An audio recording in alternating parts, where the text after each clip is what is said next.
Իսկ բան չեք գնաց Արեգ ջան, այնտեղ շահիդների պուրակ կա։ Բա գնայիք մի հատ գլուխ խոնարհեիք, մի հատ հարգանքի տուրք մատուցեիք,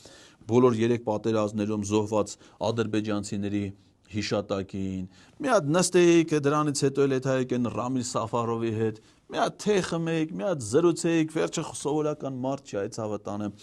հայ սպայի կաթնա հարած ու անպատիժ մնացած հերոսացված մարդ հա մի հատ Ռամիլ Սաֆարովի հետ sense նկարվեիք սիրուն ձեր ձևով բան գնայիք Պետրոս նորա բացվեց Նիկոլ Փաշինյանի վաղ բացվավ շատ լավ տեղ է շատ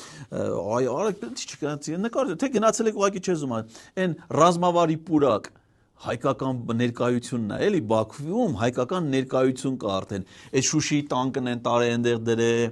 այդ Նիկոլ Փաշինյանը որ Ադրբեջանի մի քանի միլիարդ դոլարի զենք է հանձնել ձեր հետ միասին այդ ձեր անվտանգության խորհրդի քարտուղարի որի աշխատողն ես դու էլ այդ միլիարդավոր զենքերը հանձնել այնտեղ խրտվիլակներն դրե հայկական զինվորներին են ծաղրում